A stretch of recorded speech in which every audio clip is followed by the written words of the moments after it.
Well, good afternoon. I'd like to welcome each of you to our 2015 awards ceremony for the Howard County Department of Fire and Rescue Services. Before we begin our ceremony, I'd like to invite up Chaplain Emeritus George Grimm to come forward for the invocation, which will be followed by the presentation of the colors by the Honor Guard and the Fire Brigade Pipes and Drums Band of Baltimore, followed by Alexandra Alejandre for the national anthem. Thank you. Please join me in prayer, if you will. God of Abraham, Isaac, and Jacob, we, your people, are gathered here today to honor men and women of the fire service who have used their God-given talents and skills in exceptional ways. Their dedication and achievements are something that joins them with all who believe in the fire service and its goal of assisting others in need. May we continue to be blessed as others follow in these footsteps or travel a path of service of their own. In a short while, we will receive a meal for which we give you thanks for all those who produced and prepared the food that will nourish our bodies so that we are ready when called to serve wherever that may be. Grant us peace in our lives, we pray. Amen.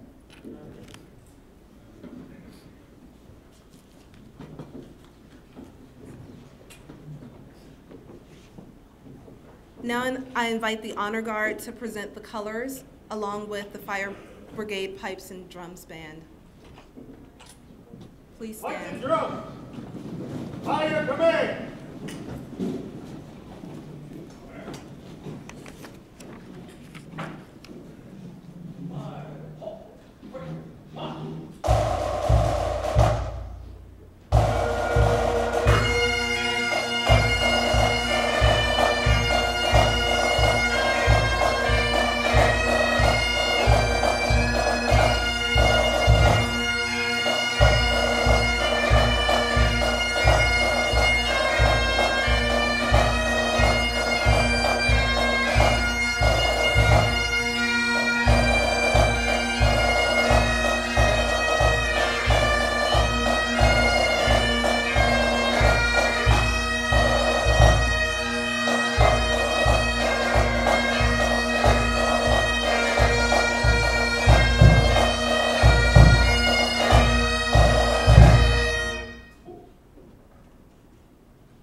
Oh, say, can you see by the dawn's early light what so proudly we've hailed at the twilight's last gleaming, whose broad stripes and bright stars through the perilous fight o'er the ramparts we watch, we're so gallantly streaming, and the rockets red glare, the bombs bursting in air, gave proof through the night that our flag was still there.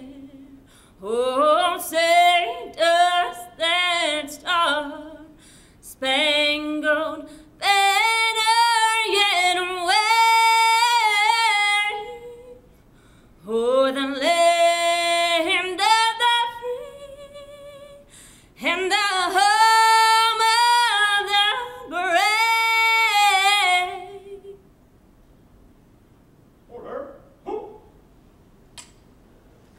Prepare to post.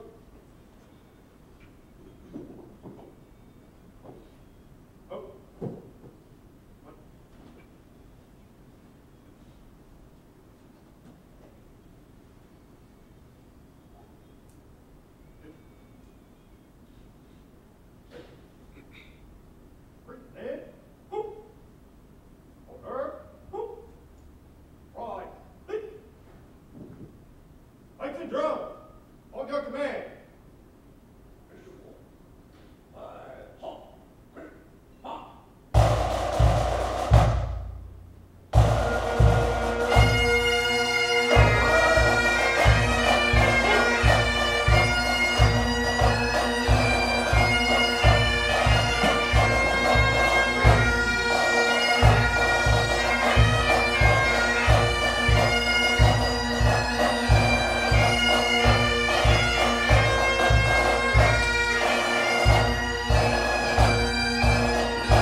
Thank you. You may be seated.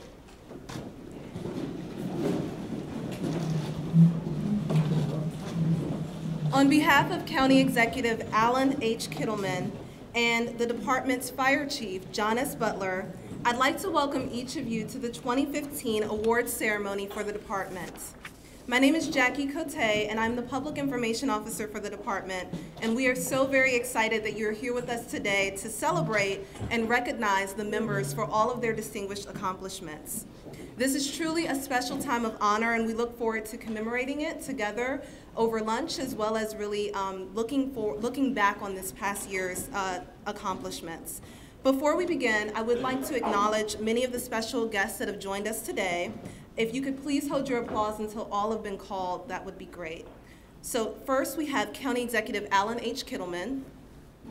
We have Chief Administrative Officer Lonnie Robbins. Representing U.S. Senator Barbara Mikulski's office, we have Lori Edberg. We have regional officials, MIMS Representative Mike Decker. We have State Fire Marshal Brian Geraci. We have Prince George's Assistant Chief Dennis Wood. We also have from Montgomery County, the Fire Chief Scott Goldstein. And we have Anne Arundel Fire Chief Alan Graves. We also have several department heads with us today. We have from Risk Management, Lynn Levin. We have with us Wanda Hutchinson from the Human Resources Office. We have Police Chief Gary Gardner. We have OEM Director Ryan Miller. We have from our other agencies of partners, Volunteer Fire Chief Mickey Day. We also have Local 2000 President Rich Rule. Okay. Representing the Phoenix Sentinels, we have Vice President Michael Walker. And we also have representing the Fire Officers Association, Ray Petrie. And we have past fire chiefs and past members of the department, former Chief Dick Shaw. We have Raymond Faith here, as well as Michael Baker. Okay. All right, would you please join me in welcoming all of our distinguished guests?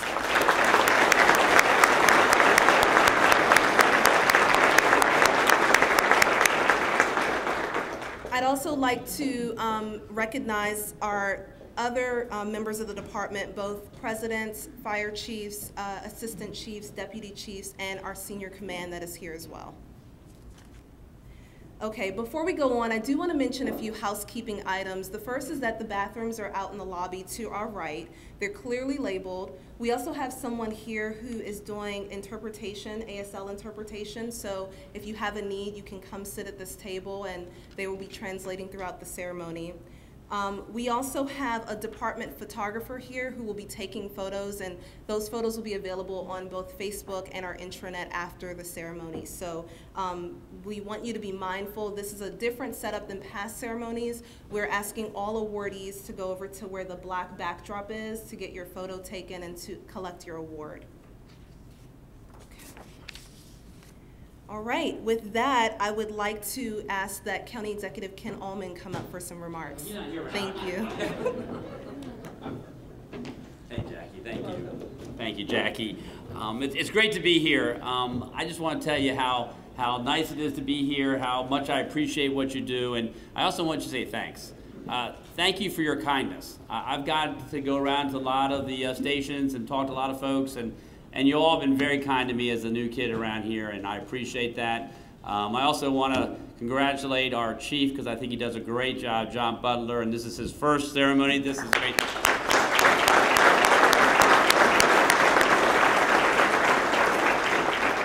And I appreciate the input a lot of you gave to me as we were making the decision on who to bring on as the fire chief, and clearly made by far one of the best decisions I've ever made in my first 10 months is having John as our chief.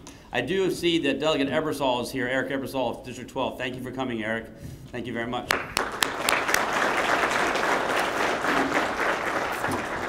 I also just want to put a shout out to Rich Rule. Rich is here. Rich and I'm sure both of us on election night went, oh my God. Rich is going, oh my gosh, I got to work with Alan. And I'm thinking, oh my God, I got to work with Rich. But we actually, I think I speak for both of us, we've gotten along superbly. And I think it's a credit to Local 2000. I think it's a credit to all the folks who work in the fire service, because we're a team, folks, and I think we're doing pretty darn well right now. I think that you guys have done exceptional work. I've had a chance to see you guys in action, unfortunately, at the Clary's Forest explosion, as well as other places. I've got an opportunity to do the Fire Ops 101, which was awesome, and thank you, Rich, for helping me get to be able to do that so I can understand a little more of what you guys go through all the time. But I just want you to know how much I respect you. And I want to continue to work well together. And I think so far things are going very well. And I'm very fortunate to be the county executive of a county that has the fire department that we have here in Howard County. And you guys are the reason our citizens feel so safe and so secure. And you do so much more than just fire work and so much more than EMS. You guys do so much more in our community. You're everywhere I go. And I appreciate the handshakes, the hugs when I see you. And please keep them up. And I will continue to do whatever I can to make sure you have the resources that you need to be successful. So thank you very much. Congratulations to all of you.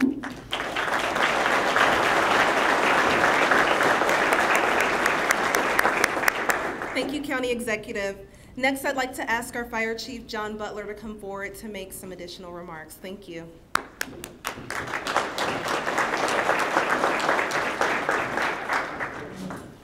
Good morning.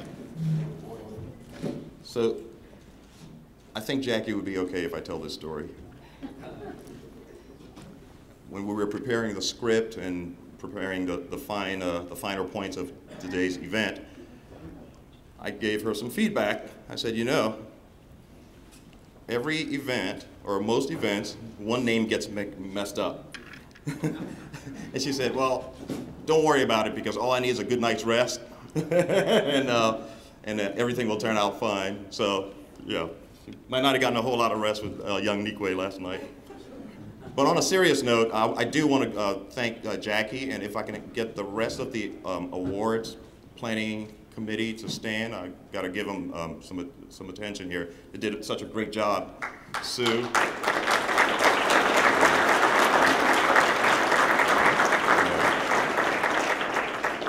Additionally, Julia Lynch has served for the last couple of years as our rep to the county's award program. Julia, I do want you to stand up, because this is her last year serving in that role.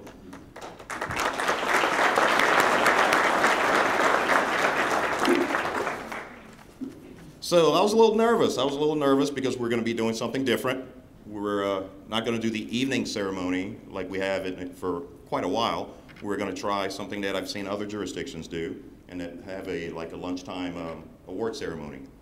Didn't know how that was going to turn out, if anyone would show, and so on. But looking across the room, I think we have one heck of an audience, and I thank you for coming up today. So.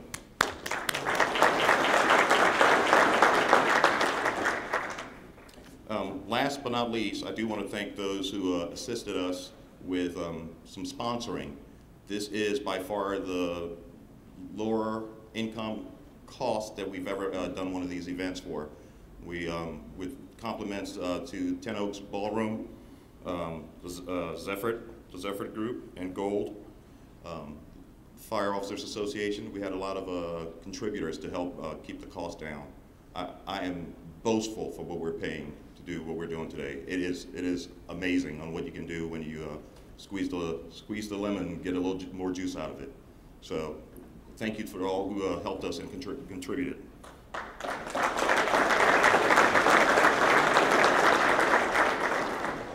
And last but not least, throughout the year, a lot of our people get awards from different events, and I just wanted to do a quick honorable mention. Not so much are they Howard County awards, but there are some that I want to touch on. Firefighter Debbie Hayden was recognized as Firefighter of the Year from Knights of Columbus. Lieutenant Kevin Frizzell was recognized by the police for the mall shooting. Our Howard County Employee of the Year last year was Captain Colleen O'Neill. Howard County Lifetime Achievement Award went to the Chief Chaplain, Steve Stone. And Min Nguyen, who saved a young a person in a water rescue in his hometown in Pennsylvania. So those are just some of the things that happened in the last year. In the next couple of hours, we're going to talk about some things and narrate a bunch of events that happened here in Howard County that we should be pretty proud of. It's really tough to give awards to such a group of people who every day do the things they do. And that's the feedback I typically get in the field. Like, why do we have an award ceremony? Everything I do kind of goes along with our mission. What makes this different from the award that's not given? And if we could and had the time and the stamina, we would recognize every one of them, but we can't. We got 2 hours, so we had to kind of pick some that are worth looking at. So without further ado, I'll pass the mic back over to Jackie. Thank you.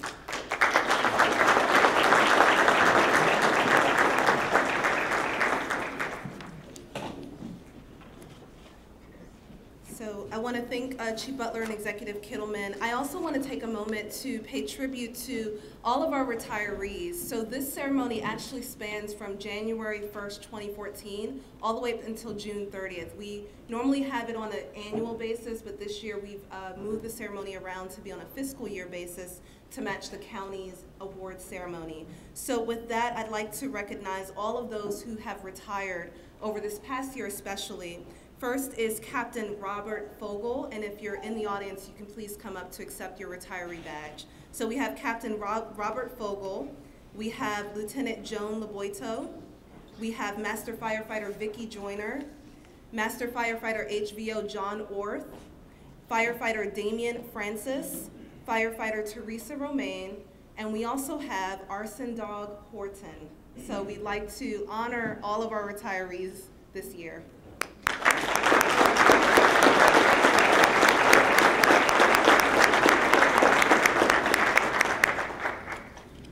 So I'd like to next share a little bit about the process for the awards ceremony. So each of the people that are receiving awards today were nominated by their peers. After the nominations were received, and this year we received a little bit more than 100 nominations, we had a judging board that was comprised of the Local 2000, a Fire Officer Association rep, the Phoenix Sentinels, the volunteer corporations, as well as the Operations Command and the Support Services Command. They sat around a table and they spent all day going through the awards, combing through them, asking questions, in some cases making calls to get more information before making final selections. It was a lot of fun, but it was also a lot of really wanting for the best awards to come to the table. So that is a little bit about the process. After going through that process, they narrowed them down to the awards that you'll see given out today. And the hope with the awards were really that they were the best of the best that embodied the very best of what our department's mission stands for. So with that, I'm going to get started with the Unit Citations Awards. And that is for unit citations that have taken place throughout the course of the year. For this first unit citation, it is for the Columbia Mall shooting, and that is in January 2014. This shooting garnered international attention, and it took a coordinated effort among multiple government agencies to respond. Through a unified command established with the police, fire and rescue provided an exceptional amount of support, from the firefighters and paramedics who first responded to the scene, to our TAC medics who went into the mall unarmed, to our logistics personnel and the use of the medical ambulance bus as a warming station, our chaplains who provided crisis intervention and stress management and consult those in the community who were in the mall dealing with the shock, our PIO team that documented the response and provided support to the police PIO, as well as special operation teams, the Office of Emergency Management, who provided multi-agency coordination. I mean, the list goes on. We had dispatchers. We had a lot of people involved in this incident. So this was an exemplary example of the response, and it is to be commended. Would the following personnel please come up as I call your name? Under the command of now Deputy Chief Frank Rommel, all the crews that responded: Firefighter Abby Perkins, Captain Paramedic Anthony J. Spittle, Master Firefighter Bernard Arnold, Lieutenant Bradley Hobbs, Firefighter Brooke Punte, firefighter paramedic Charles Clark, firefighter Christopher Meyer, firefighter Daniel Marasco, master firefighter David Bathurst, firefighter David Johnson, Captain D'Angelo Red, Battalion Chief Edgar Schilling, firefighter Eric Fesmeyer, Lieutenant Eugene Balmaceda, firefighter Evan Tyler, Lieutenant Evan Mason, firefighter Robert Williams, master firefighter George Krug, firefighter Keith Boswell, firefighter James Wilson, firefighter Jason Dillow, firefighter Jeffrey Carl,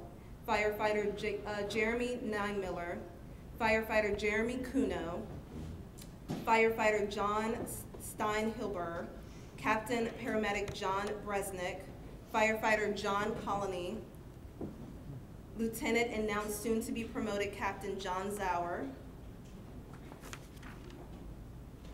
Battalion Chief Paramedic Joseph Ross, Lieutenant Joseph Goulden, Lieutenant Kevin Coons, firefighter Lawrence Singer, firefighter Leonardo DeSanctis, Captain Michael Walker, master firefighter Michael Bowen, Lieutenant Paramedic Michael Ricker, firefighter Mitchell Francis, firefighter Nathan Rhinesmith, firefighter Sean Edwards, firefighter Nicholas Bower, firefighter paramedic Sean Fahili, firefighter paramedic Thomas Scholl, master firefighter HVO Thomas Boyd, master firefighter HVO Thomas Nicholas, firefighter Warren G. Porter, and firefighter Jeffrey Crosswright. So those are for the crews and paramedics that came up, and I'd ask both Chief Butler and Executive Kittleman to congratulate them as we congratulate them.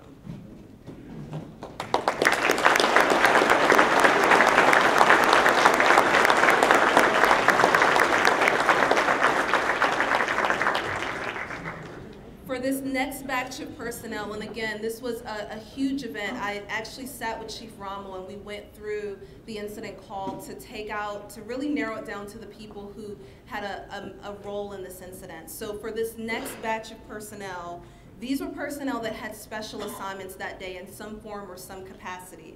The first is Battalion Chief Charles King, second Christopher Davis, firefighter Christopher Meyer, who's up there, Captain Colleen O'Neill, Administrative Aide Denise Wiest, Lieutenant Kevin Frizzell, Project Assistant Doug Walton, Master Firefighter Dylan Murray, Chaplain Lisa Bendel, Dr. Matthew Levy, Lieutenant Paramedic William Huber, Rocco Severo, Director Ryan Miller, Sarah Miller, Sean Fraser, Sean Germain, Chief Chaplain Steve Stone, Chaplain Craig Sparks, Deputy Director Thomas McNeil.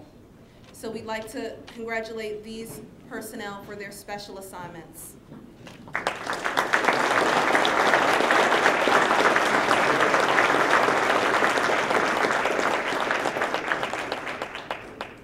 Additionally, our dispatchers, they handled more than 300 calls that day in that span of 45 minutes, of which more than 100 calls were hang-ups. So they actually had to go back through all 100 calls and call back those individuals to make sure that no one was in distress. They diligently and methodically went through all the calls. They actually found a second call where there was someone injured in the parking lot from slipping that day. And they really did all that they could to ensure that our crews and our special, the assignments that were taking place that day were well supported. So I would like to next call up the dispatchers who supported that incident. First we have dispatcher Chris Cobley, dispatcher first class Andrew Cummings, dispatcher first class Chip Cox, dispatcher first class Chris O'Connor, dispatcher first class Debbie Hoffman Saunders, dispatcher first class Denise Durance, dispatcher first class Deanna Green, emergency communications supervisor Marcus Amberman, senior dispatcher Kristen Harvey, senior dispatcher Rick DeBoe, senior dispatcher Rita Francis, senior dispatcher Ryan Nismeyer, and retired dispatcher Kimberly Sikalas. I'd like to ask that you please join me in congratulating the dispatchers for their work.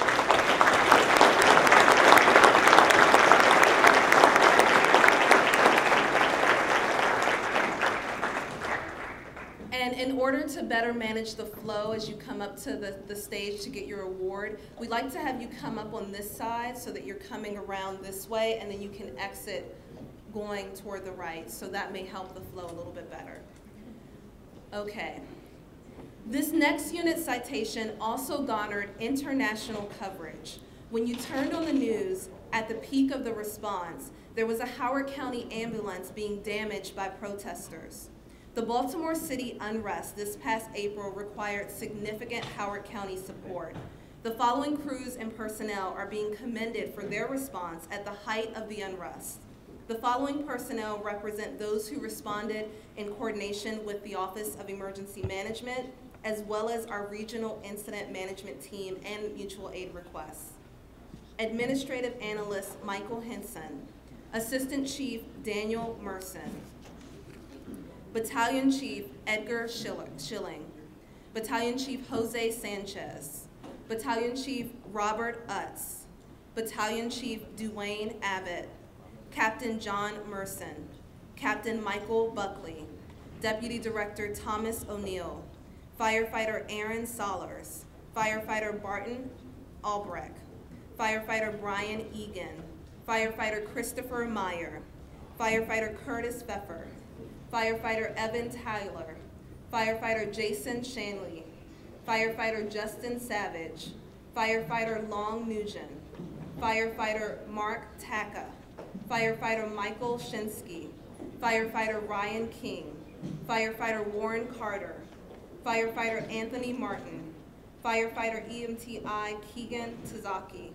Firefighter HVO Nathan Stone, Firefighter Ashley Bass, Firefighter Jamie List, Firefighter Richard Moyer, Firefighter Terry Goodwin, Firefighter Veronica Connor, Lieutenant Evan Mason, Lieutenant Jeffrey Schilling, Lieutenant Eric B. Cohn, Master Firefighter Stephen Bettis, Master Firefighter Robert Grant, Senior Research Data and Policy Advisor Birch Barron, Center of Homeland and Health and Homeland Security Lisa Crow, and PIO Assistant Doug Walton. Please join me in congratulating them.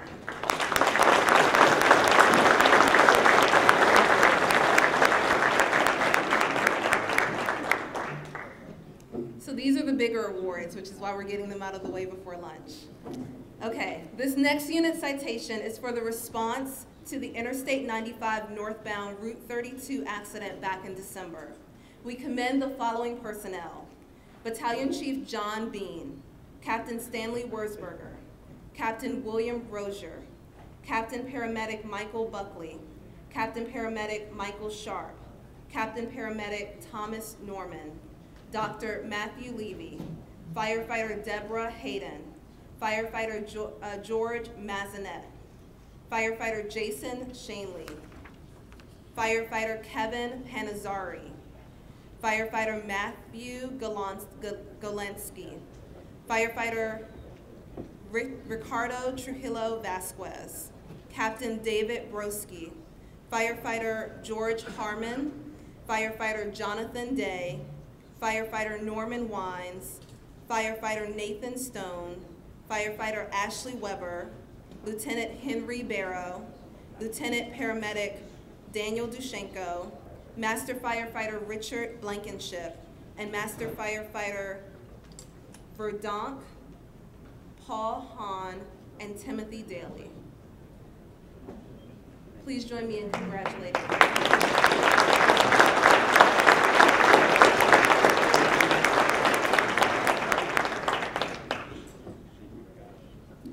These last two unit citations and the first two Gift of Life awards today will be given with much discussion. This prompted a broader discussion on the review board, and that was about how do we recognize or how do we commemorate those who were involved in incidents that were for taking care of our own. When responding to an emergency involving one of our own, there's an additional emotional stress, and this past year, we've been no stranger to incidents like this. The fire chief is currently contemplating how we acknowledge those who take care of our own, but for purposes of this ceremony, we would like to first acknowledge those who responded to the ambulance crash involving our volunteer, Jay Stanton, and those who also responded to the fall involving Scott Hendricks. We honor these personnel today with a unit citation. Captain William Rozier, Captain Paramedic Michael Buckley, Captain Paramedic Robert Smeltzer, Noun Deputy Chief Francis Rommel, Firefighter Adam Nolder, Firefighter Barton Albrecht, Firefighter Brian Shipley, Firefighter Brian Blair, Firefighter Daniel G. Merson Jr., Firefighter Dave Woodbine, Firefighter Jason Shanley, Firefighter Joshua Angelo, Firefighter Matthew Golonsky, Firefighter Stephen Schultz, Firefighter Warren Carter, Firefighter John Holt, Deputy Chief Marcus Amberman, Chief Russell Pryor, Assistant Chief William Merson, Firefighter Paramedic Christina McGee, Firefighter Paramedic Kenneth Barnard, Firefighter Paramedic Michael McCoy Jr., Lieutenant Ernesto Batanga, Lieutenant John Zimmerman, Lieutenant Paramedic Eric Cohn, Lieutenant Paramedic Mary Dressel, Master Firefighter David Dwyer, Master Firefighter Stephen Bettis, Master Firefighter HVO Michael Verdonk, Master Firefighter HVO Robert Grant, Master Firefighter HVO Paramedic Randy Furman, Master Firefighter HVO Paramedic Timothy Daly, and from Anne Arundel County, we have their chief here to accept an award on behalf of Ambulance Crew 219. Thank you.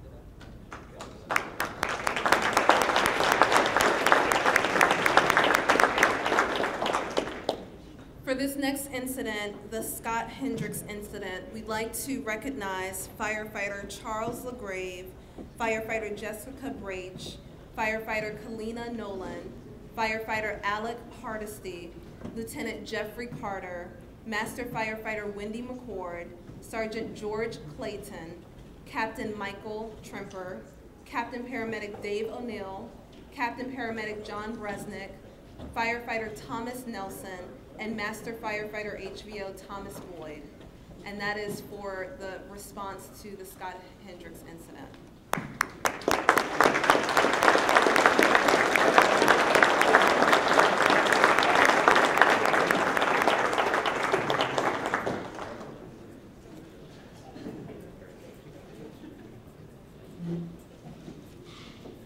For the ceremony's first two Gift of Life awards, I would like to first ask that our medical director, Dr. Levy, come up to acknowledge the personnel who will have responded to several incidents, cardiac, non-cardiac, as well as a batch of Stork awards that we'll be announcing momentarily.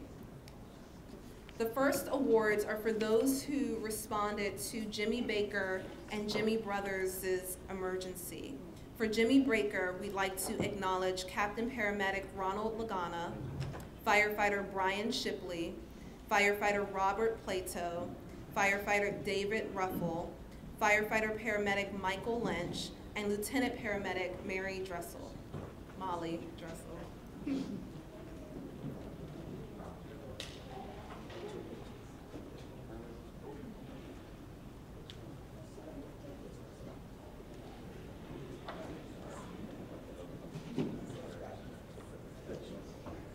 And next, for the response to Jimmy Brothers' incident, we'd like to recognize Captain Paramedic John Bresnick, Firefighter Brian Blair, and Firefighter Paramedic Michael Dunlap.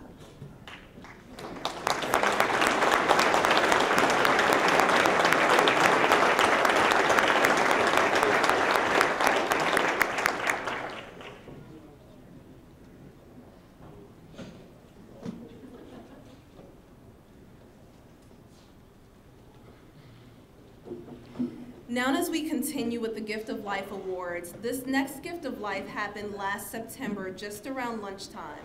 Mr. Mark Crumback was walking from his office to the Whole Foods on Little Patuxent Parkway when he saw a woman lying face down in the grass. He asked if she was okay, but got no response. Police officer William Martin was the first to respond on scene and gave Mr. Crumback CPR instructions while a crew was being dispatched. As Mr. Crumback started hands-only CPR, the woman's husband arrived on scene and told Mr. Crumback that he was talking to his wife 10 minutes prior, and she had told him that she had nearly been hit by a car. Moments later, the phone went dead. As a result, the husband came out looking for his wife when he saw Mr. Crumback performing CPR on her. Shortly thereafter, the crew arrived and immediately jumped in to provide high-performance CPR. The woman was then moved to paramedic 7-5, where they continued high-performance CPR and defibrillated her 3 times, upon which she regained a strong pulse. For this extraordinary effort by all involved, we'd like to invite up the citizen, the bystander that performed CPR, Mr. Mark Crumback, the police first class William Martin, Captain Paramedic Robert Smeltzer, Lieutenant Paramedic Michael Bonart, Master Firefighter Paramedic Michael Watzler, Firefighter Paramedic Stephen Colburn, Firefighter Paramedic Ashley Bass, Firefighter Paramedic Christina McGee, Firefighter Min Nugent, Firefighter Ryan King. Would you please join me in congratulating them?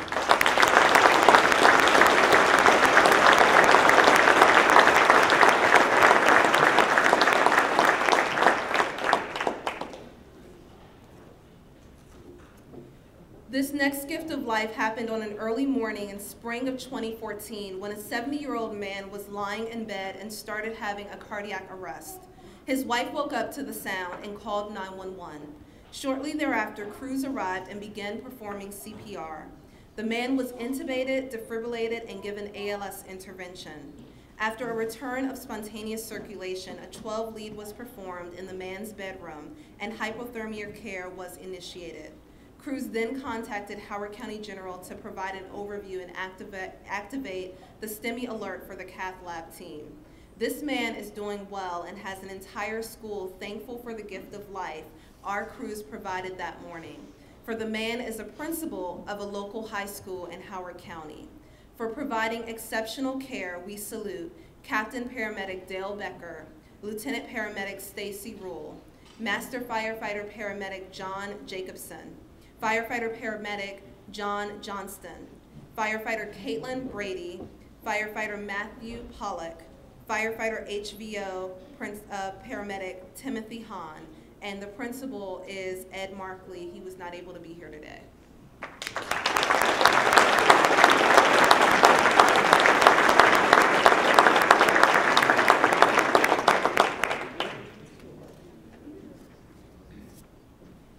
This next gift of life is for a 35-year-old man who passed out on a baseball field behind Meadowbrook Park. We have no record of who provided bystander CPR, but we do know that it was provided until crews arrived. After several minutes of care and defibrillations, the patient became responsive and was transported to Howard County General, very alert and awake. The patient has no previous history and, according to the bystanders, did not show any complaints prior to his sudden cardiac arrest. We recognize the following crews for their care: Firefighter Albert Coleman, Firefighter Andrew Froome, Captain Dale Becker, Lieutenant Paramedic and newly promoted Captain David Sabbath, Firefighter Jacob Ogden, Firefighter James Duncan, and Firefighter Warren Porter.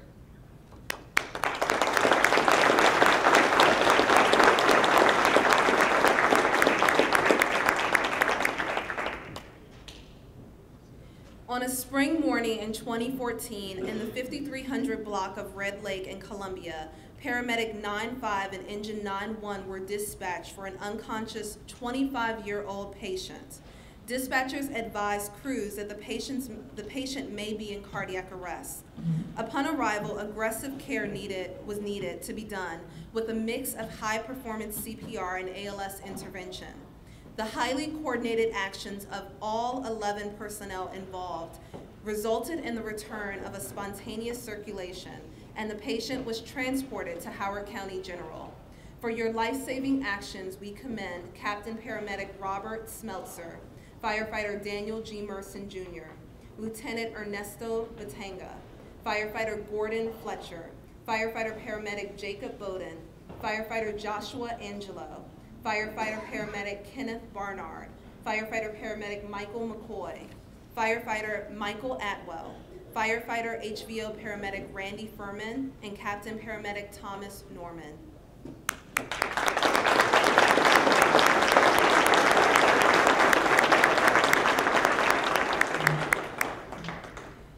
Also, in January of 2014, Paramedic 6-5, Truck 6, and EMS 1 were dispatched to the Autobahn Indoor Speedway in Jessup for reports of a patient who had suffered a cardiac arrest.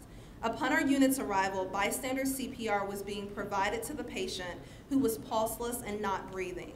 Advanced life support was initiated and the patient was defibrillated. After defibrillation, the patient's pulse returned and he began breathing on his own. He was then transported to the hospital, conscious and stabilized. For your swift actions in delivering exceptional care, we acknowledge Firefighter Conrad Burris, Firefighter Paramedic Michael Rosen, Firefighter Paramedic Bradley Klukas, Firefighter HVO Jason Shanley, Firefighter Michael Goldsmith, Firefighter Paramedic Peter Rusko, Captain Paramedic Thomas Norman, and Firefighter HVO Paramedic newly promoted Lieutenant Timothy Ongst.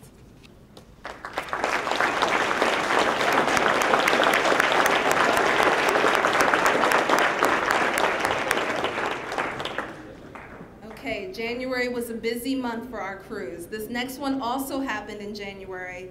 Crews were dispatched to the 8300 block of Birchmire Terrace for a cardiac arrest involving a 49-year-old female. Upon the arrival of our personnel, the woman was receiving bystander CPR from her husband and a neighbor.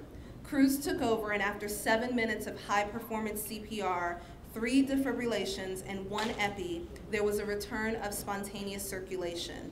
Advanced and basic life support continued to include a 12-lead EKG, followed by notice to Howard County General. The woman regained consciousness and was transported to the hospital, making for a successful resuscitation. We commend the following: Master Firefighter Gregory Banks, Lieutenant Paramedic Brandon Stillwell, Captain Paramedic Dale Becker, Firefighter Marcus Allen, Firefighter Matthew Zulik, Firefighter Richard Dooley.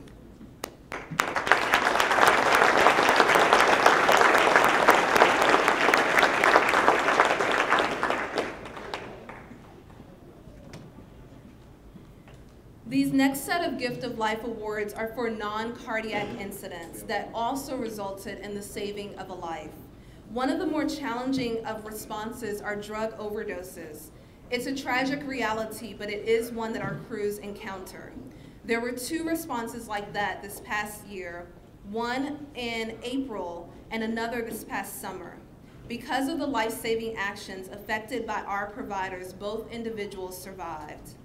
For the first one on High Banks Court in Elkridge, we award Firefighter Paramedic Michael Dunlap, Captain David Birch, Captain Paramedic David O'Neill, Dispatcher Michelle Tomasini, Firefighter HVO Douglas Clegg, Firefighter Harold LeKay, Firefighter Jamie Proctor, Sergeant Jay Stanton, Lieutenant Paramedic Patrick Allen, and Firefighter Richard Pratt with the Gift of Life Award.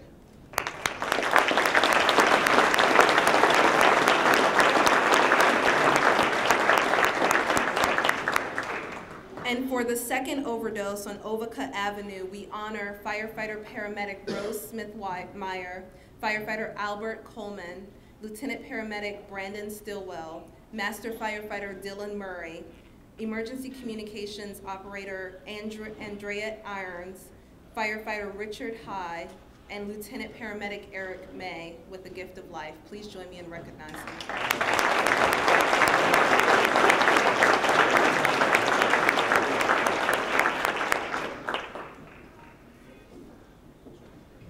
In order to tell you the story of this next gift of life, I must read parts of the patient's thank you letter that she sent in sharing her gratitude. The patient says, "I wish to pass on my heartfelt thanks to the amazing EMT crew which helped save my life. I was home watching TV when my right arm and hand went numb and started tingling. My arm fell to my side and my leg would not move. I was completely paralyzed on the right side.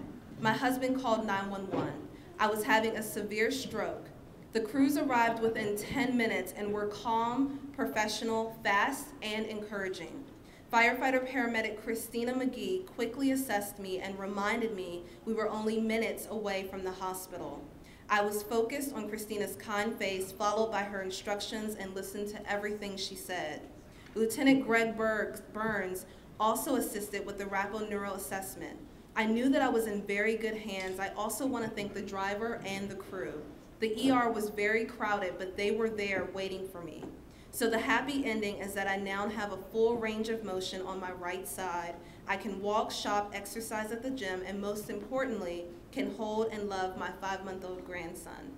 Please pass on my gratitude and best wishes." So I'm going to let Maura Cornwell, who's in the audience, I believe, come up and say her thanks.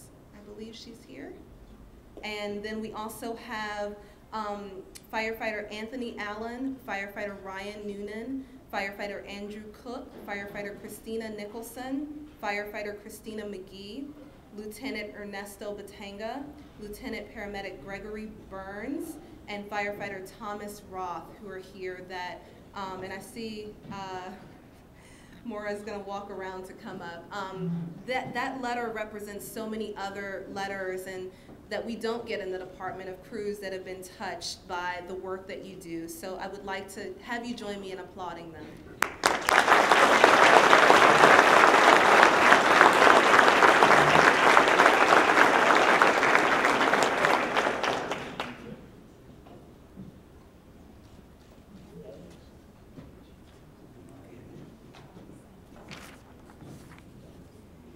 Okay, so as we come to our final 4 Gift of Life Awards for the year, this next response would frighten any parent in the room.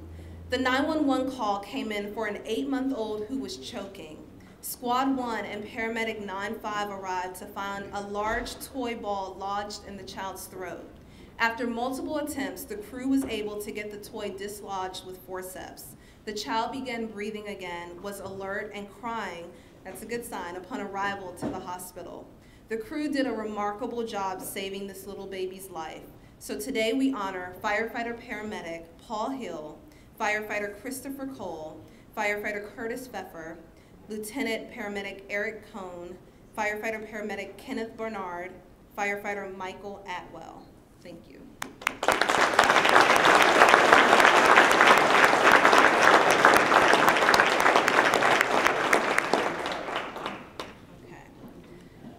This second choking incident involves a 65-year-old male choking on food. This incident took place at a group home where one of the attendants saw that he was unconscious and not breathing.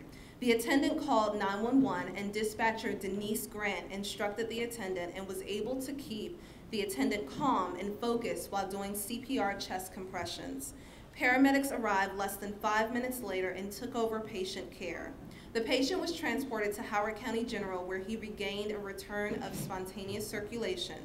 For their excellent patient care, we salute firefighter paramedic Andrew J. Froome, firefighter paramedic Cameron Diggs, firefighter Charles O'Donnell, firefighter Charles LaGrave, dispatcher Denise Grant, Lieutenant Jeffrey Carter, firefighter Jessica Brach, firefighter Robert Laboito, and Lieutenant paramedic Eric May.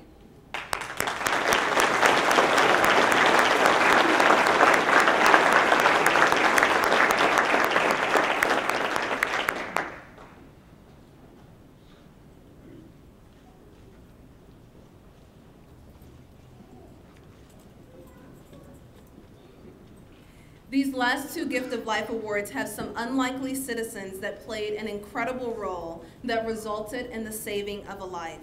The first involved two school nurses who quickly responded when they saw a little girl at Forest Ridge Elementary was having trouble breathing as her throat was starting to swell. One of the nurses quickly began doing CPR while the other administered the EpiPen. The little girl regained consciousness, and our crews arrived shortly thereafter to transport her to the hospital. Those two nurses were the difference that made the difference for that little girl. We congratulate Arvina Noel, who was the health assistant, as well as Michelle Hudson, who was the cluster nurse. And I'm told that Heba, the little girl, and her family are also here. So please come up.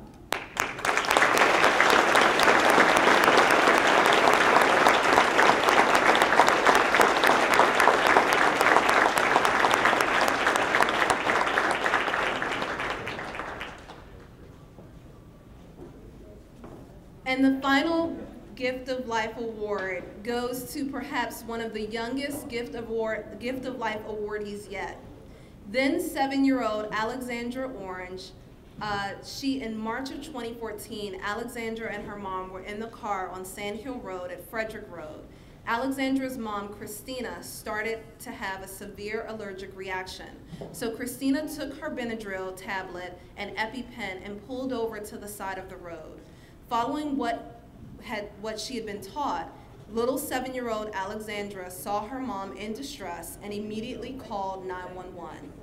Shortly thereafter, our crews arrived and transported Christina to the hospital.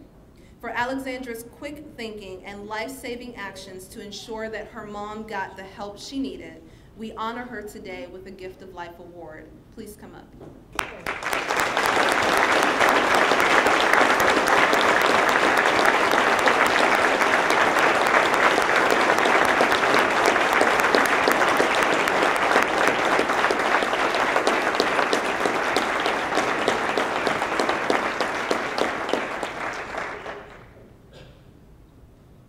And we'd love it if Mom and the family could join them.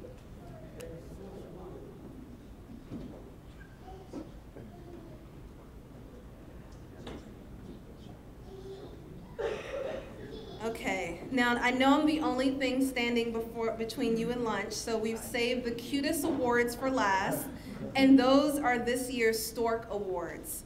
Whether our crews assisted in delivering a baby in the backseat of a car, on a busy highway, or in a person's home, or in this case, our dispatchers actually talked one patient through the delivery. A 13-year-old girl helped her mom deliver while the dispatchers talked her through the delivery. So very amazing stories, and we'll start with this one where it was a dispatcher who actually coached the little girl, the 13-year-old girl, to help her mom. Firefighter Benjamin Killian Conrad, Lieutenant Andrew Athan, Firefighter Benjamin Irvin, Firefighter David Pitts, Captain Eric Decklau, Master Firefighter Laura Ulig, Firefighter Brian Shipley, Firefighter Paramedic Terry Goodwin, Dispatcher Lillian Vaughn, Firefighter Christopher J. Cole, Firefighter Kenneth T. Hubbard, Firefighter David T. Lewis, Firefighter Lieutenant Paramedic Molly Dressel, Master Firefighter Noun HVO Charles Wood, Master Firefighter Michael Zerwinski, Firefighter Kevin Weisenborn, Master Firefighter Paramedic Michael Watzler.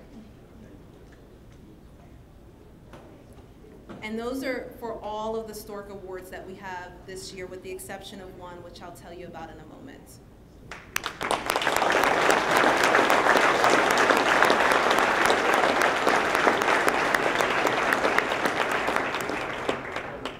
And that last Stork Award is for Corin Sharp, who is here to say thank you to the crew for helping her deliver her baby. And that crew, Joshua Hummel, firefighter paramedic Kimberly Webb, and retired firefighter Damian Francis are not able to be here, but we would like to have the mom come up and join us for these other storks. So come on.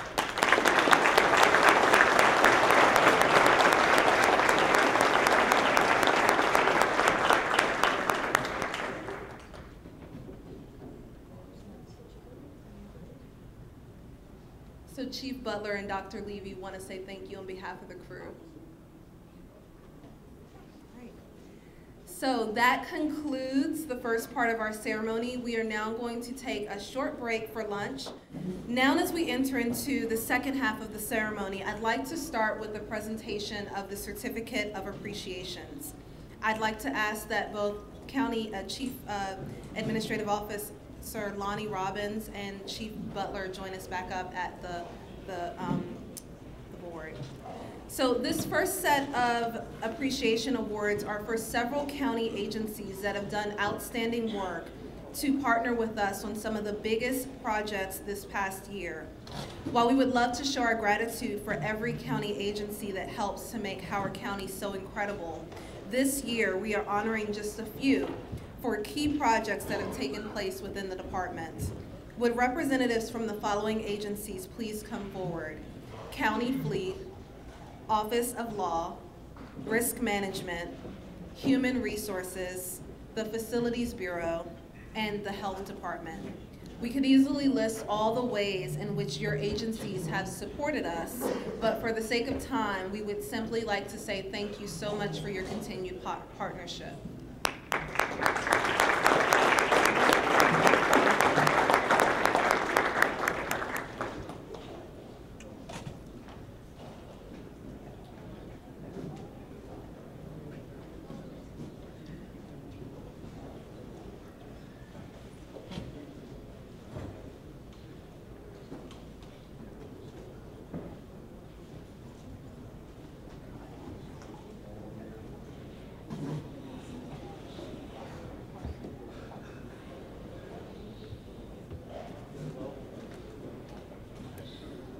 Next, we would like to honor Mission Barbecue. There's probably not one member of our department in this room who has not experienced the culinary yumminess that Mission Barbecue has to offer. True to their mission of giving back the American way, they are always right there when we call.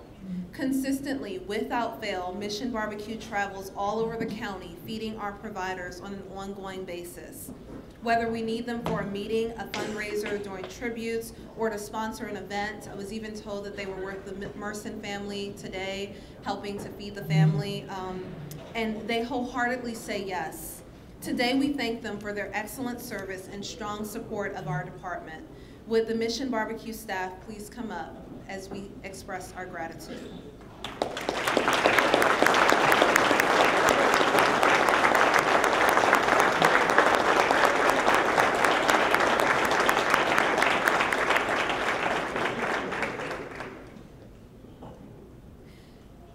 This next set of certificate of appreciations go to the members of our department who in their routine performance of their jobs have gone above and beyond in the level of internal customer service they provide. First, to Lieutenant Thomas Baker, who is an often unseen player behind a lot of the work that goes on a daily basis to ensure that field units as well as staff personnel have working communications equipment, especially the MDTs.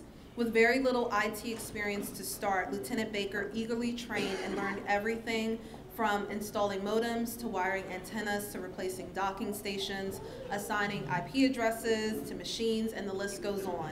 We thank Lieutenant Baker for his service.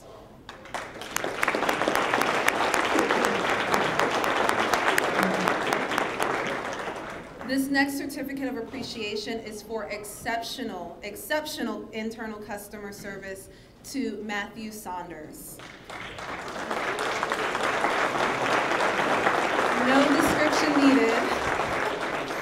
No description needed. Matt began working with Fire and Rescue as a high school intern. Eager to learn and gifted with computer skills, he was mentored by some of the best within DFRS. Since those days of mentoring, Matt is now employed as a part-time contingent and has become one of the most valuable assets we have in our department. Matt's official title is Help Desk Manager, but his role is so much larger. On a daily basis, Matt is able to quickly diagnose issues and provide fixes. He has become the go-to guy at headquarters when anyone is experiencing an issue, no matter how big or small. He has established and maintained valuable contacts within other agencies, and he also fosters great working relationships. I could go on and on, but Matt's value far surpasses his humble demeanor. Always ready to help and incredibly knowledgeable, he is there when you need him, which is every day of the week. For these reasons and many more, I'd like you to congratulate Matt again on his Certificate of Appreciation.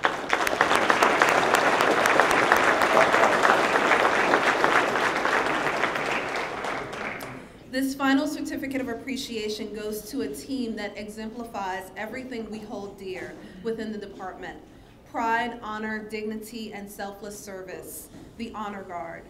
The HCDFRS Honor Guard team throughout the year has shown commitment and dedication to answer every call every time they've been requested. From traveling to Boston, to Ocean City, or even to events locally in Howard County and the region, to assisting with the preparation and the planning of Nick Garner and Eric Stasiak's funerals. The team has shown that they are always there to serve with dignity, with respect, and without fail. We salute Captain Terry Jerome, Firefighter Dane Yakish, Firefighter Irvin Black, Firefighter Richard High, Warren Porter, Stephen Colburn, David Fisher, and Master Firefighter Dylan Murray, and to the Honor Guard Commander, Lieutenant Mark Plummer. We commend him with a citation of honor for outstanding service and exemplary leadership. We present him with the Leadership Award. Thank you.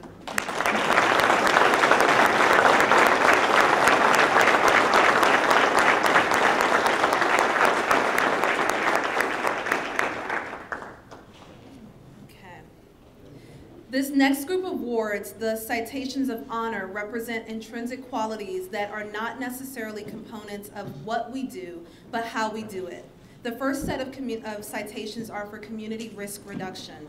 Throughout the year, through the leadership of Ms. Pamela Boyer and who is the president of Baltimore Fire Protection and Equipment, BFPE has been an invaluable partner.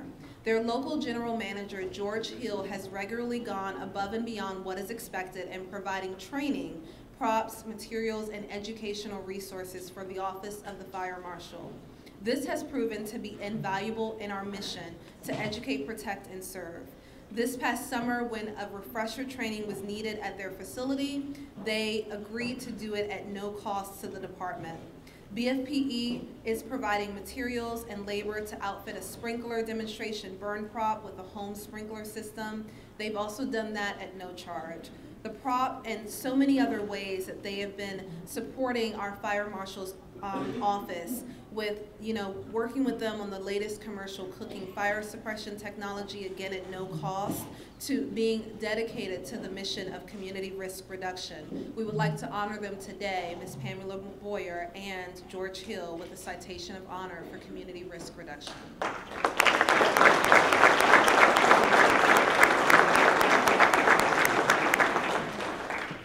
There's a crew stationed out at Savage that is quickly becoming known for their level of involvement they have in the local community. Under the leadership of Lieutenant Jeff Carter, the 6C crew has been instrumental in taking initiative on their own to canvass neighborhoods in their first due. In addition to routine canvassing and smoke alarm educational efforts, 6C has worked with the Office of the Fire Marshal on the rollout of Project SAFE, which stands for Smoke Alarms for Everyone. This is a major organizational program that has a mission to ensure that every home in Howard County has a working smoke alarm.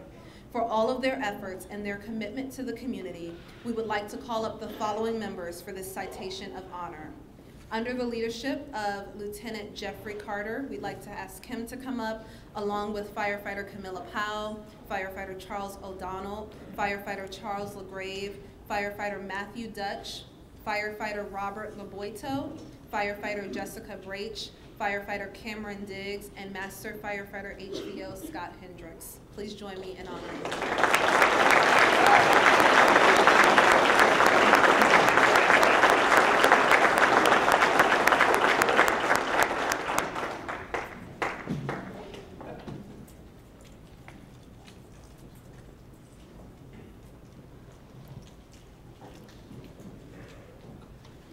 The final citation of honor is for a project that is near and dear to my heart because it is a great example of putting a fresh spin on a prevention message that as a result generated a phenomenal response from the community. Earlier this year, a member of my team, Maria Hogue, joined forces with Brad Tanner from the Office of the Fire Marshal. They combined their musical talents to produce an educational video that was one of the best ideas to illustrate the importance of poison prevention. Their Poison Prevention Month video featured Belle Biv DeVoe's famous 80s song, Poison, and it was an instant hit with nearly 10,000 views on Facebook and another few hundred on YouTube and other social media platforms. The video put a fun, modern spin on safety messages that can sometimes be repetitive and dull. Special thanks to everyone in the department who guest starred in the video, as well as Sparky for showing the latest dance moves. This was a great idea and a fun video that went a long way in getting the community's attention and helping to prevent many of the risks that citizens face. Would Maria Hogue and Brad Tanner please come up?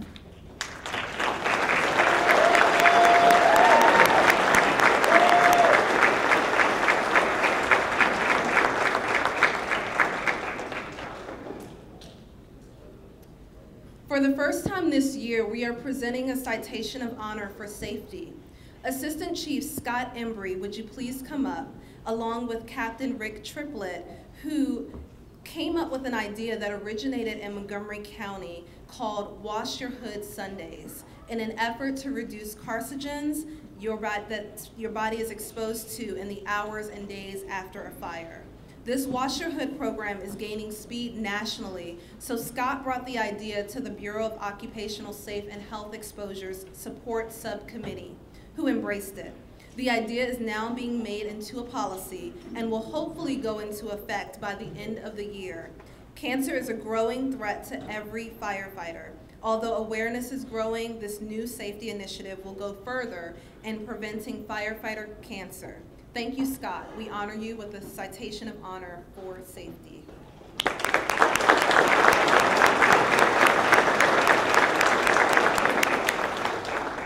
These next two citation of honor awards are for mentoring. Would Master Firefighter Barry Floyd, if you're in the audience, and Master Firefighter Charles Wood please come up? The nominator wrote the following, that Barry Floyd is a mentor, a dedicated employee who acts as a mentor, instructor, and friend to all those around him. He takes every task assigned to him seriously, from scrubbing bathrooms to performing tasks on the fire ground. He is never too busy to teach fellow firefighters, and if he doesn't know the answer, he will get one ASAP. Barry often takes the lead in company trainings and is a firm believer in taking time every shift to review the old skills and learn the new one. Likewise, Master Firefighter Charles Wood is being acknowledged for his efforts as backup training mentor for Engine 8A and the driver training.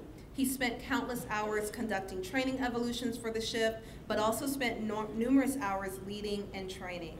One example of Chuck's dedication to his shift is when one individual asked about rural water supply operations around 9 p.m. one evening.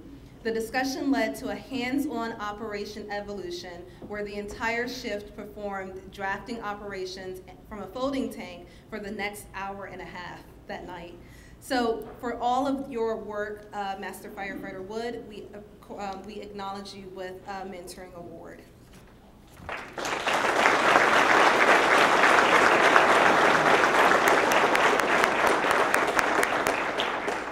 For the final citation of honor category, I'd like to call up Marianne Hussle for a leadership award.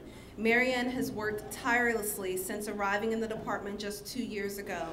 As a designated staffing specialist, Marianne played a key role in implementing the department's new staffing program, a program that had been stalled for over a decade.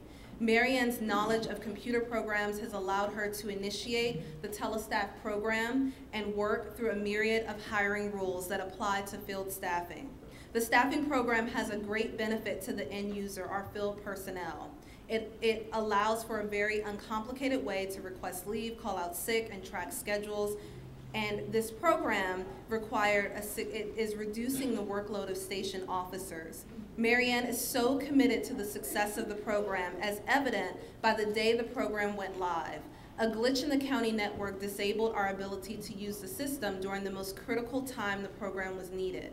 Marianne accessed the program from home in her pajamas and worked with the field battalion office to, hey, your chief told me this, and worked with the field battalion office to make sure that they were able to ensure staffing and accountability. So for that example of dedication, Marianne is never off the clock and will assist field personnel at just about any time, and she does so without complaining. For your unwavering willingness to assist personnel in a way that makes the organization more cohesive and efficient, we honor you, Marianne, with a Leadership Citation of Honor.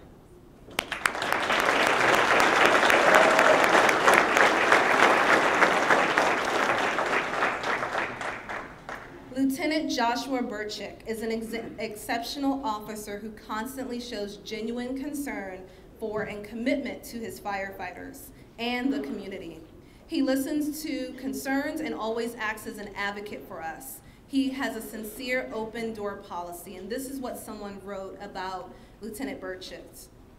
He builds his members up as well as visiting firefighters through basic training scenarios that not only educate us on the different technique options, but allow us to continue to build our muscle memory. He treats all of his members equally and recognizes the strengths of each employee and builds them up. He goes above and beyond the basic expectations of a shift mentor. For his commitment to fitness to those on his shift, for all that he's been able to do that encourage his team to excel and succeed beyond their personal expectations. Because of this personal commitment to assist those who seek to better themselves, his shift members have developed into more confident and capable firefighters, medical providers, and contributors to the department and the county. We honor you, Lieutenant Burchick, with a Citation of Honor for leadership.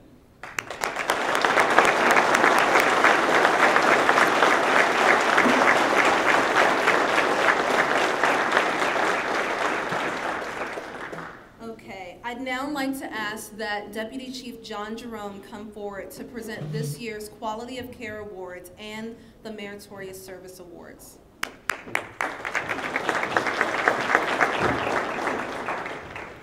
you, everybody. I will try not to tip you into post-carbohydrate coma and keep things rolling along here. So the first award is the Quality of Care Award. This is an award that's given in recognition of actions that result in an exceptional patient care. Quality of care is, in fact, the cornerstone of our entire mission. It is in many ways the end result of all of our efforts that are everybody in this room. Whether those efforts involve operational response or the planning, management, and support of the whole organization. So the two recipients of this year's Quality of Care Award are great representatives of the many more people that we have out there that provide quality care every day. This year's Quality of Care Award goes to firefighter Brooke Punte and firefighter Nathan Rhinesmith. I don't think either of them can be here today, but maybe they're watching by live feed here. So on this particular incident, firefighters Punte and Rhinesmith on ambulance 96 were dispatched for a sick person in the 5600 block of Roundtree Lane. Upon seeing the patient, the crew realized that this patient was more than just sick and was actually in acute pulmonary edema. Though on the surface, the patient had a reasonably good blood pressure and had a normal pulse, this is someone who could have been overlooked very easily as just another sick patient and transported priority 3 to Howard County. But on further assessment, the crew noted some significant findings. Significant edema on the patient's legs and cyanosis in the hands and feet. With these findings, the crew decided to request an advanced life support upgrade and began their very important BLS treatment of this now critical patient. Upon arrival of the ALS unit, the patient was exhibiting weeping, pitting edema of the lower legs, jugular venous distension, a paced EKG rhythm, which masked what would have been a typical increased heart rate response to the hypoxia, and oxygen saturations in the 50%. So ALS care, including CPAP and nitrates, were quickly improved her status, and she was delivered to Howard County General in a much improved condition. It's easy to say. In hindsight, it's clear that the judgment and care provided by this BLS crew ultimately saved this patient's life. And today we honor these 2 firefighter EMTs for their thoroughness, attention to detail, their exceptional judgment, and their dedication to doing things right by performing a thorough patient assessment, despite being assigned to a unit that runs about 3,300 calls a year. And we all know how difficult it can be to be thorough under those circumstances. So though they could not be here today, join me in honoring firefighter Brooke Ponte and Nathan Rinesmith.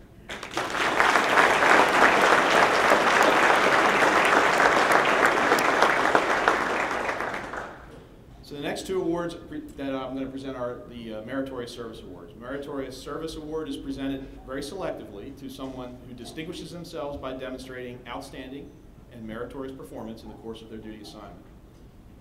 So I have the pleasure of presenting the first Meritorious Service Award to the newly promoted Battalion Chief, Steve Hardesty.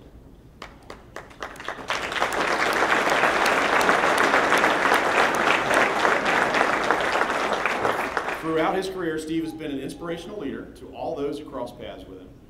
He's a man that is well respected and does all that he can to share his knowledge and experiences. Mentoring not only those at Station 10, he consistently instills the values of the department to those under his command and is always willing to help or give advice when asked, sometimes even when not asked. He is a very knowledgeable fire and special operations officer. He frequently assists the department in projects involving safety. He's a dedicated PIO for the department, and most importantly, he demonstrates sincere compassion through supporting the families and friends of our fallen brothers and sisters around the country. Many of us, including myself, are proud to call Steve a colleague, a mentor, and a friend. He is an extraordinary asset to the department and the community that we serve. So Steve, for your unwavering commitment to excellence, for your more than 25 years of dedicated service, your efforts and exemplary level of engagement in making this department better, we commend you with this Meritorious Service Award.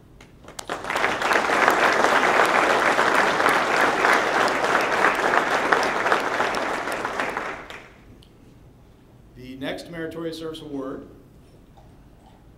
goes to Captain Kevin Henry.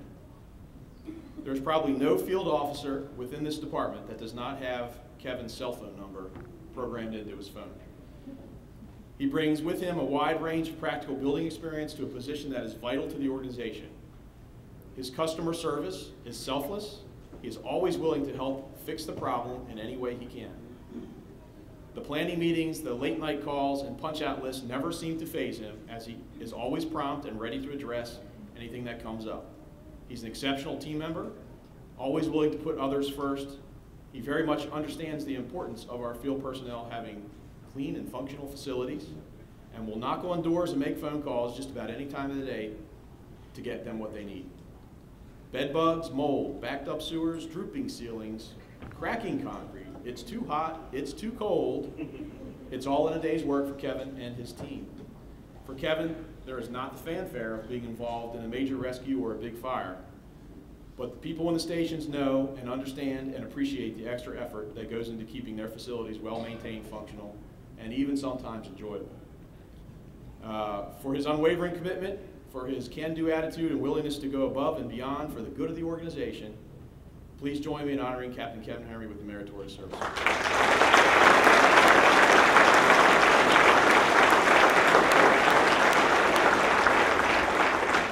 Congratulations to Kevin and all of today's recipients. Thank you, Chief Jerome. Next, I have the honor of asking that Deputy Chief Frank Rommel come forward to present this year's Firefighter of the Year Award and this year's Fire Officer of the Year Award, as well as the Medal of Valor Awards.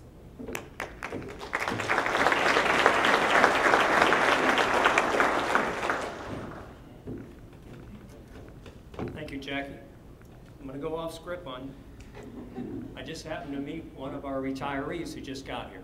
So I'd like to call up so we can recognize Horton, the arson dog.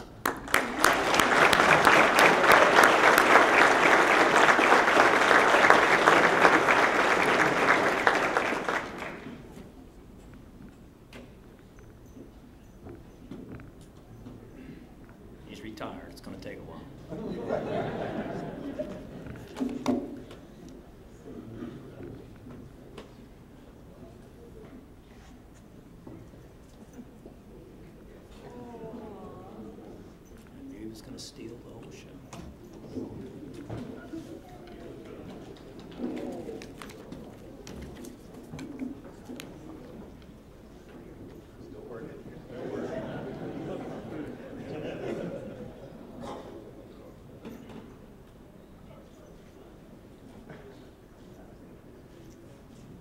get one more round of applause for Horton?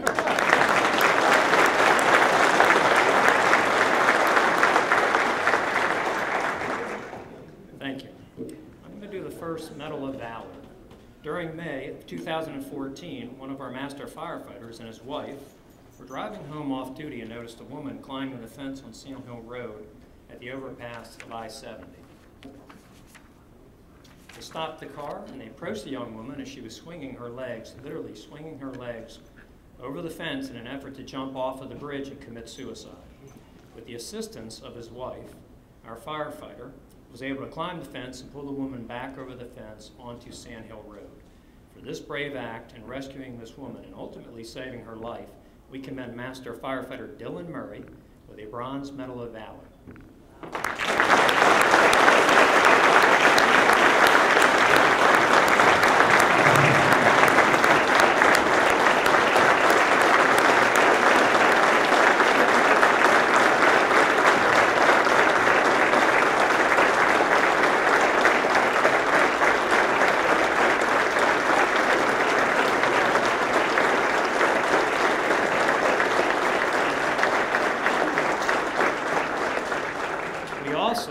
To honor his wife, Cindy, who assisted him as well on that night. For a certificate of appreciation. Thank you, Cindy.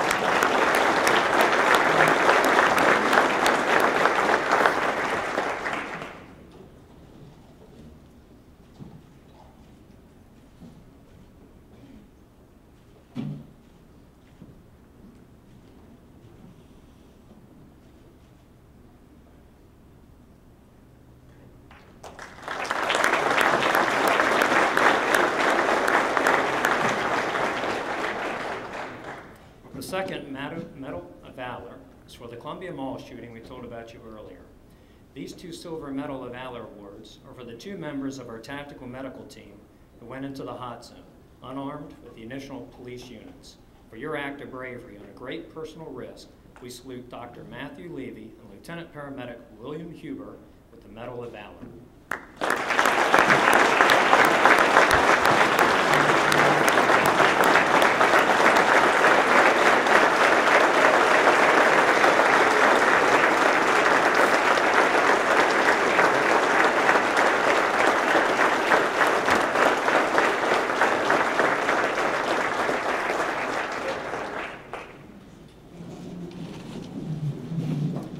Next, we present the award for Firefighter of the Year.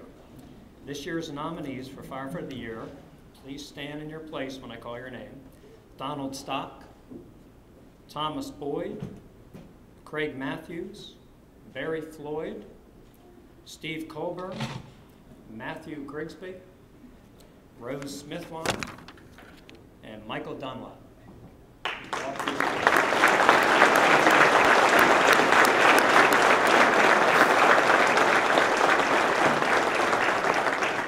I'm going to read what their team wrote about him. In just a few short years, this firefighter has won the esteem of his peers and supervisors with his contributions, exhibiting independent initiative in developing and implementing a program to conduct occupancy checks in our establishments during peak holidays.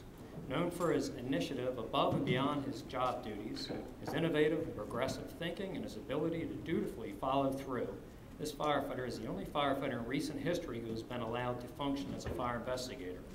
Whether it's partnering with local businesses to get training for the office or the state fire marshals to ensure a strong working relationship, or assisting in the current process to revise the fire code, this firefighter contributes to demonstrating resourcefulness and ability to work diplomatically to benefit both the department as well as the citizens of Howard County. Would you please join me in congratulating our 2015 Firefighter of the Year, who will soon become a Lieutenant, Craig Matthews.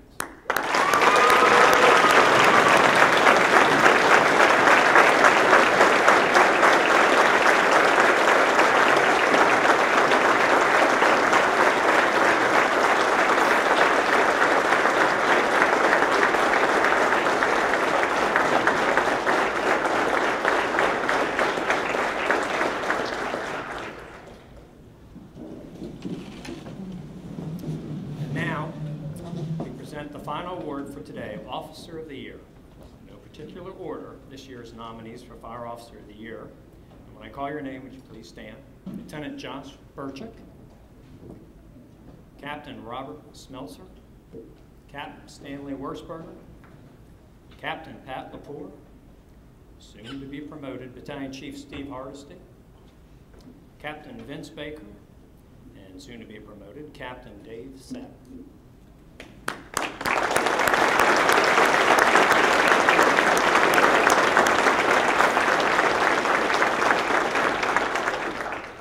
See if I can butcher this again. Dedication, enthusiasm, commitment, and competence. We cannot think of 4 better words to describe this officer. Those under his command express how fortunate they are to work for a supervisor that goes out of his way to meet the needs of others. This officer consistently demonstrates professionalism and seeks ways to support the daily mission. His commitment and pride makes it hard not to go the extra mile for the team on any given day. What many of you do not know is the level of involvement he has had in advancing many of the department's initiatives to promote the long-term vision. Some of those that are most important initiatives that this officer has managed over the past year includes specification of county apparatus, rural water enhancement, vehicle undercarriage washing, and the list goes on and on. This captain seamlessly transitions between his role as a boss, subordinate, coach, diplomat, and a referee, while maintaining a cool that keeps those around him calm and collected. If there is anything that he puts above team and HCDFR, it's his family. This officer is a family man and understands that we as employees have families as well. We cannot say enough about his support and his approach. Clearly an inspiration to all who know him, but as good as he is, it's his commitment to his family that's the most important thing. I'd like to announce our Officer of the Year, Captain Pat Lepore.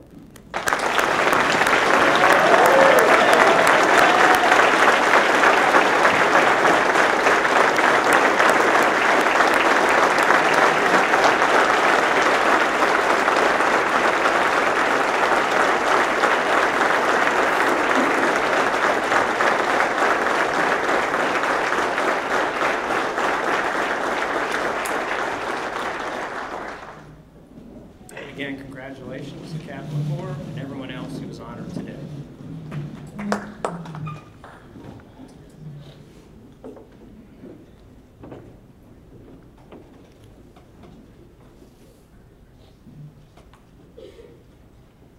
Would you please join me in giving all of today's honorees another round of applause?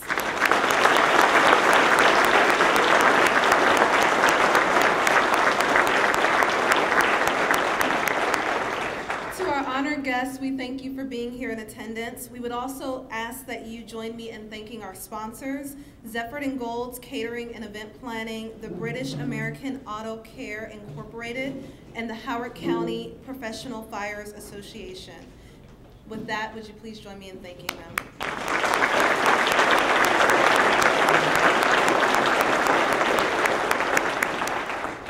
As we end today's ceremony, I would like to let you know that highlights will be posted online, and I would like to ask that our chaplain, Craig Sparks, come forward for a final prayer.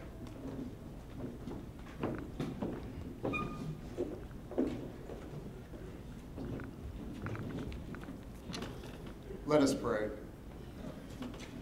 O God of our forebears, ceremonies such as these recognize dedicated service, hard work, and outstanding achievement.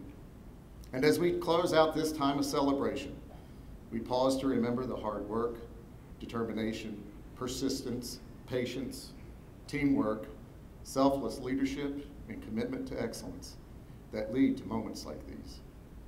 May those we honor here today continue to enjoy the sweet taste of success. Then may we all, buoyed up by their spirit, return to our daily tasks with renewed determination and dedication. Bless our community, strengthen our country, endow our leaders with wisdom, and encourage us all by your continuing presence in our lives. Amen.